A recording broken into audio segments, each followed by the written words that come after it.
प्रियंका जी ने एक विशाल जनसभा को संबोधित करके इन बातों को बताया और शाम को हैदराबाद, तेलंगाना की राजधानी हैदराबाद में एक विशाल जनसमूह का आह्वान और उसका संबोधन श्री राहुल गांधी जी ने किया और इस मैनिफेस्टो पर चर्चा की। मैं आपको क्रमवार तरीके से हमारे मैनिफेस्टो में क्या है उस पर तो जरूर बताऊंगी, लेकिन दो चार चीजें पहले बोल देनी जरूरी है।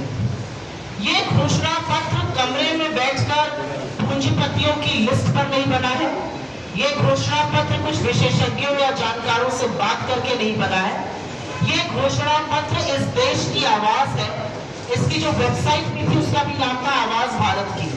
और ये घोषणा पत्र भारत जोड़ो यात्रा और भारत जोड़ो न्याय यात्रा के दौरान जिन करोड़ों लोगों से हम इस देश के मिले, जिनकी आशाओं को, अपेक्षाओं को, आकांक्षाओं को, उनकी आशंकाओं को भी, उनके दुख को भी, उनकी तकलीफों को भी, उनके दर्द को भी हमने सुना, ये उसका प्रतिबिंब है।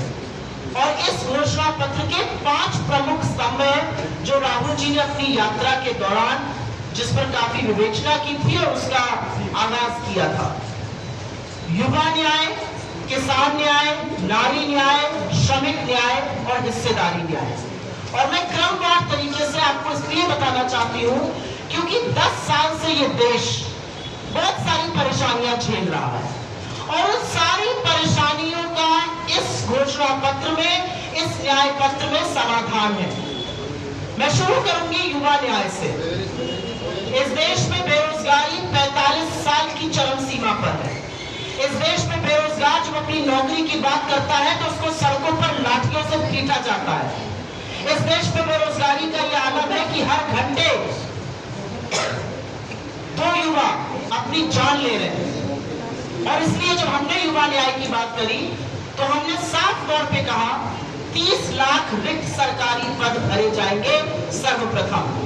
हमारा दूसरा बड़ा आह्वान है किसी भी ग्रेजुएट या डिप्लोमा धारक को 1 साल के लिए अप्रेंटिसशिप प्रोग्राम के तहत ट्रेनिंग मिलेगी जिसमें 1 लाख रुपए सालाना मिलेगा। और तीसरी बड़ी बात पेपर लीक की है।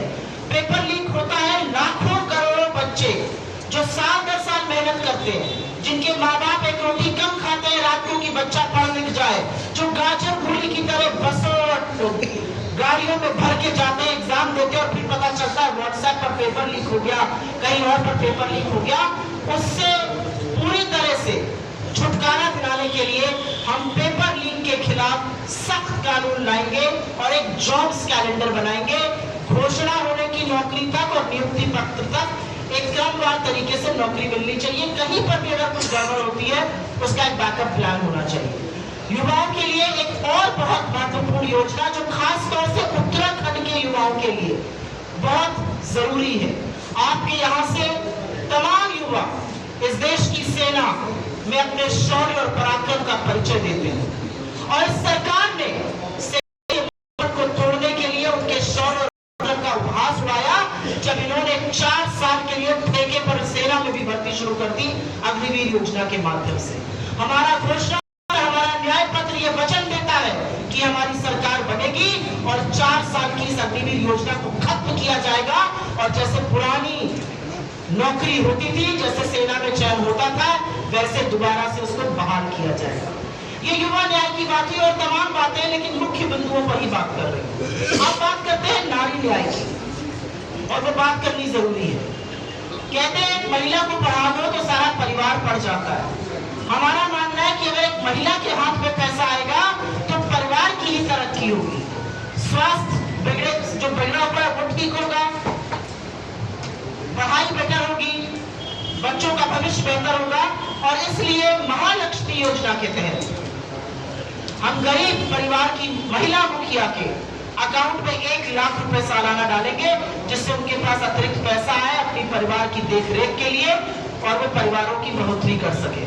ये बहुत बड़ी योजना है जो कर्नाटक और तेलंगाना दोनों जगह हम चला रहे हैं। महिला, आप जैसी यंग महिलाएं अगर सरकारी नौकरी पाना चाहती है तो सरकारी नौकरियों में 50% आरक्षण, नई सरकारी नौकरियों में 50% आरक्षण महिलाओं को देंगे। महिलाओं के लिए एक अन्य बहुत जरूरी चीज है कामकाजी महिलाओं के लिए हॉस्टल बनाना। आपको हो सकता दूर दराज के इलाकों से देहरादून आए हो काम करने के लिए। सुरक्षित वुमेन्स वर्किंग हॉस्टल हर जिले में होना चाहिए, हम ये सुनिश्चित करेंगे। And last but not the least, बहुत बार ये देखा गया है कि महिला का सम्मान, महिला के साथ अपराध तब होता है जब उसको अपने हक के बारे में नहीं पता होता है। कई बार महिला के साथ अपराध हो जाता है, उसको FIR नहीं लिखी है, उसको नहीं पता है कि अगर उसको वायलेंस क्या क्या कर सकती है। हर पंचायत पर एक मैत्री, नारी मैत्री के अंतर्गत एक महिला की नियुक्ति करेंगे। लोगों को उनके अधिकार, महिलाओं को उनके अधिकार के बारे में, कानूनी विकल्पों के बारे में बताएंगे। अगली बात मैं करना चाहती हूँ किसानों की। उत्तराखंड में भी बहुत सारे किसान हैं और उत्तराखंड की जो उपज है दुनिया भर में फेमस है। पिछले 10 साल में जब किसान ने अपने हक की बात करी तो उस पर लाठियां बरसी, उस पर आंसू गैस के गोले चलाए गए। जब वो दिल्ली आना चाहते थे तो किसी ने दिल्ली को अपनी बपौती समझकर सड़कों पर कीले गड़वा दी, सड़कें खुदवा दी। 750 किसानों की शहादत हो गई, लेकिन MSP का कानून आज तक नहीं बना। ये समस्या है और इसके समाधान में हम किसानों के लिए 3 बातें कहते हैं। हम कहते हैं हम MSP की कानूनी गारंटी देंगे, हम कर्जा माफी करेंगे। इस सरकार ने 16 लाख करोड़ अपने मित्रों के माफ किए, हम किसानों का कर्जा माफ करेंगे। हमने पहले भी 72,000 करोड़ माफ किया 2009 में, दोबारा से करेंगे जिससे कर्जे के कुचक्र से किसान आजाद हो सके। बहुत बड़ी बात है, आज किसानों को खाद पर, दवाई पर,